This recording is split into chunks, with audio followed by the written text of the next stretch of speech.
property has been unbelievable. And last night the press conference we showed off one of our main story missions at the Raft, which was if people were worried about if we have enough villains in the game, hopefully they can relax now. I love how they're still demanding to know who the other villain is. That you ended on like a big old cliffhanger. So I'm going to get yelled at if I don't ask this. Who's the mystery villain?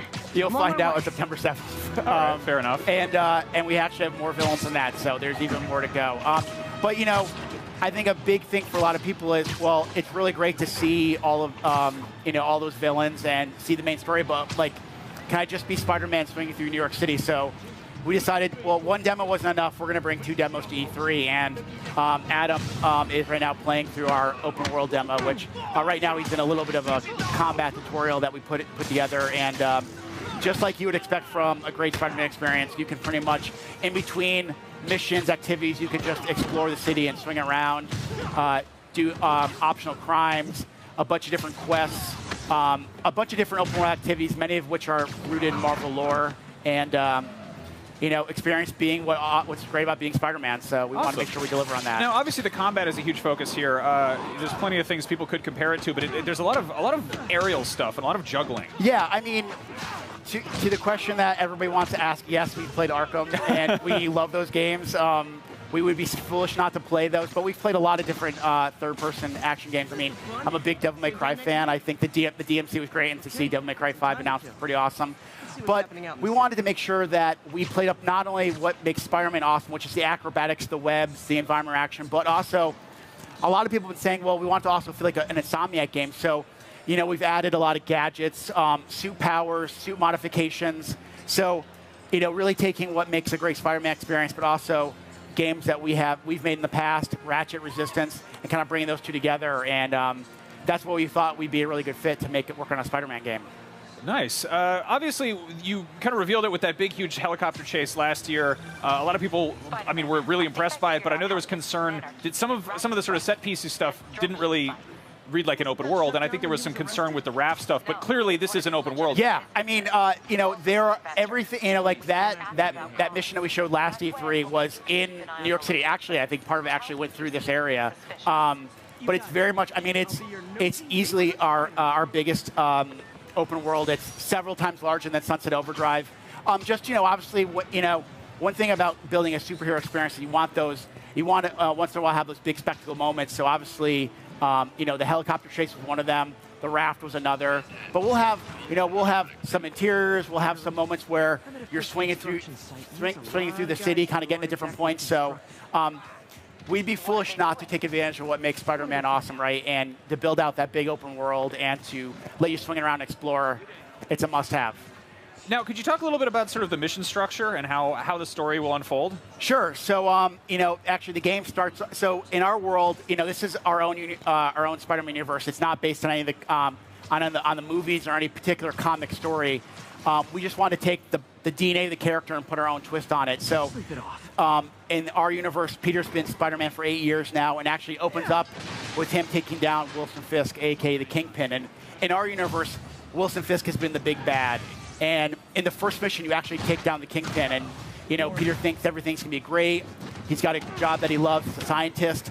But then, kind of, we can't end the game after the first, 30 minutes.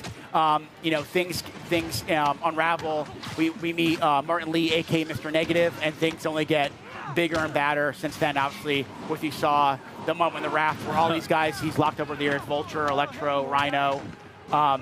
They're all back out in the streets. So we wanted to, for us, it's about narratively being much more like a coming-of-age story. His next coming-of-age story, him becoming a young adult. So, you'll have, your main story missions along the way that kind of progress to the main story, but then in between those, you can go fully explore the world and do optional content. Now, in the sort of overworld, or the open world shot from the top of the building, we saw these sort of different colorful waypoints. Could you speak a little bit about what those are? Yeah. So, one thing is there's a lot of things to do in the world, so we wanted to make sure people could, find the activities. So at any time you can kind of press, I think the R3 stick and ping, like I call it, ping the world, and it just shows you different activities, whether it's a Fisk base or an Inner Demon base. Show you active crimes in the city. eventually you have different quests, NPCs that you can talk to, different challenges. So it's just to find a way to help navigate the world, but also do it when you're in mid-swing, so you don't have to like always pull up the map, set a waypoint. You can just like ping and go. We want to keep, Spider-Man's all about fluidity, flow, movement, and making sure that you can do that even when you're trying to find what you want to do in the world. Nice. And so now you've completed this Fisk hideout. Yep. Does that sort of unlock stuff in this area? So actually what's great is that not only we actually have a pretty deep progression system, so you'll be learning XP as you complete stuff, but you'll also be earning these tokens. And each different activity gives you a different type of token, and you can use that to customize Spider-Man with new suits.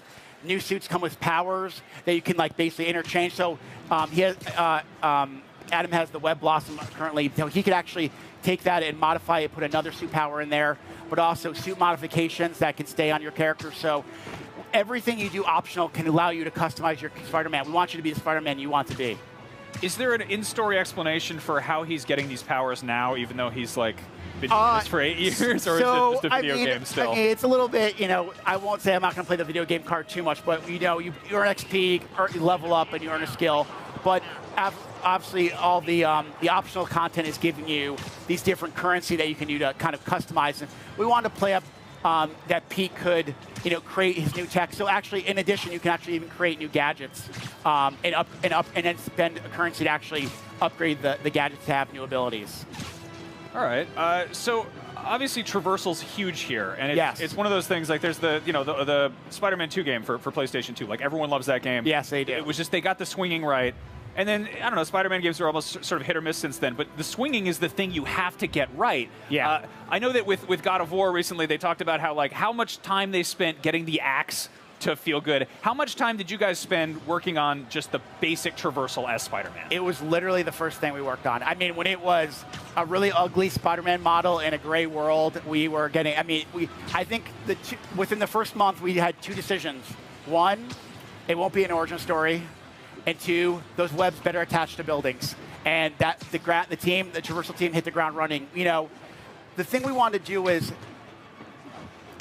we want to be these characters because it's ultimate fantasy fulfillment, right? We all want to be Spider-Man, and we want you to feel like Spider-Man really quickly. So it has a level of pick up and play, but as you kind of you learn the finer tunes of it, there's a level of mastery as well. So we will work on it until the producers and the people tell we can't work on it any longer. And then we've added elements like parkour, but swinging eventually should just feel like second nature. It should just for me, it's like it's hard to play another game and not get in a car or walk around. It's just swinging feels so natural at that point. And I hope when players get it on September 7th or they're playing here at E3, they get that feeling of I just feel like Spider-Man instantly.